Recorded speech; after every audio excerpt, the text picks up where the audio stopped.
notre vidéo de nos dernières lectures.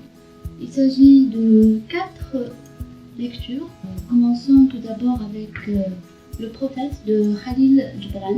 Ici, j'ai l'édition Tafat, Spiritualité, qui contient à peu près 79 pages. C'est un livre tout petit comme ça, mais vous allez voir qu'il est très lourd de sens. Donc, pour commencer, présentons un peu l'auteur. C'est Khalil Gibran, c'est un auteur très connu mondialement et plus précisément dans le monde arabe. C'est un peintre et un poète libanais. Au Liban, on l'appelle le Victor Hugo libanais, tant sa plume est connue et très stylée. Il fait partie de la ligue de plumes Al-Qalamia, ce qu'on a vu dans le programme de terminale, c'était Madrasat Rabit Al-Qalamia. Voilà. Il fait également partie des poètes immigrants, en arabe on appelait ça Shu'ara al-Mahjar. Il a beaucoup été influencé par la religion musulmane et chrétienne. Il a également des influences par rapport au soufisme, vous l'aurez compris. Le texte a une dimension spirituelle assez importante, tout ce qui est union avec le créateur, l'unicité avec le monde qui nous entoure. Il s'agit donc ici d'une sorte de texte regroupant 26 petits textes poétiques sont écrits sous forme de testament du personnage ici qui s'appelle Al-Mustafa, qui est en train de quitter le peuple de la cité d'Orphalès. Voilà, donc il leur laisse des commandements à suivre dans presque tous les domaines qui concernent la vie quotidienne, individuelle, sociétale. Le style est d'une pureté très rare, il faut le dire. Il est également très poétique. Pour ce qui est de l'écriture, encore une fois, tout est à sa place. Les thèmes, la succession des idées, tout est régi de façon très logique et qui souvent plaît à lire.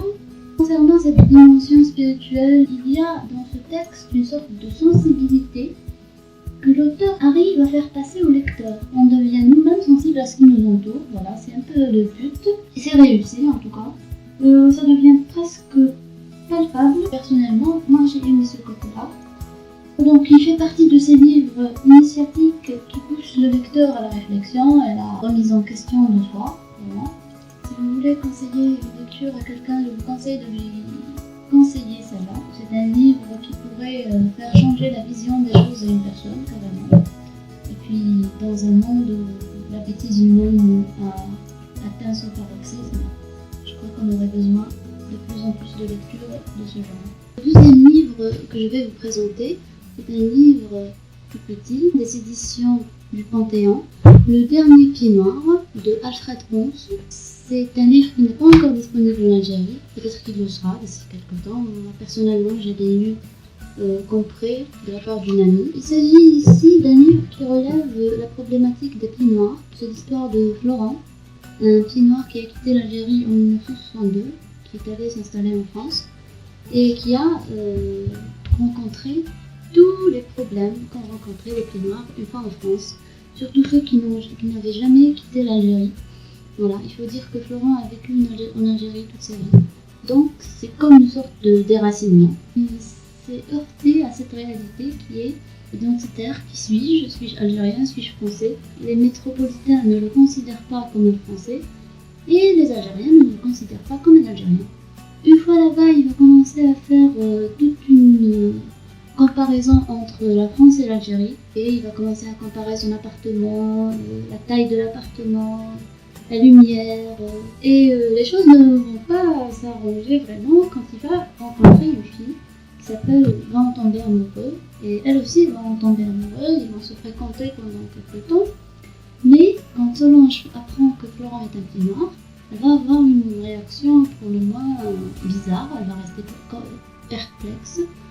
Ils vont se quitter pendant quelques temps. Elle va lui expliquer qu'en fait, elle avait un frère qui, à la fin de ses études, s'est engagé dans l'armée. Il a fait donc la guerre d'Algérie et il y a perdu la vie. Donc les deux portent en eux une blessure reliée à ce pays. Et ils vont finalement réussir à dépasser cela.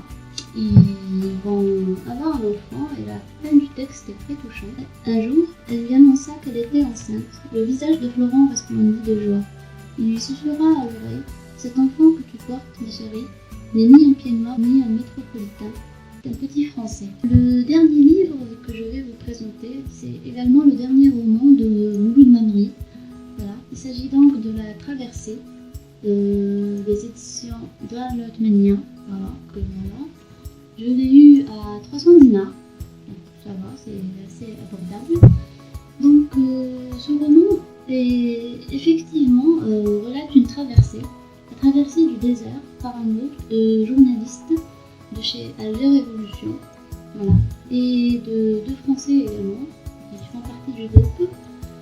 Pour ce qui est de la thématique, je crois que ce roman, comme tout roman, relève plusieurs thématiques, mais les points vraiment marquants dans l'histoire, c'est que d'abord, il reflète cette désillusion que les Algériens ont eue après l'indépendance.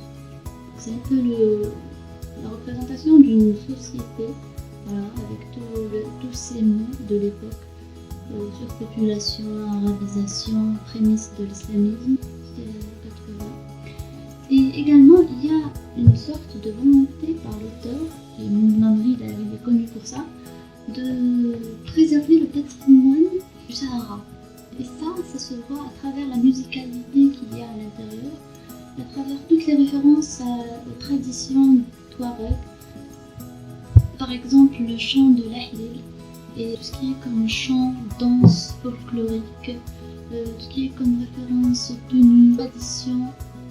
C'est vraiment très intéressant à lire. Je préfère vous laisser découvrir si toutefois vous lisez, parce qu'il s'agit d'une intrigue très complexe. Vous pouvez dire qu'il n'y a pas tout à fait une intrigue, ou plutôt l'intrigue doit être par chacun de nous à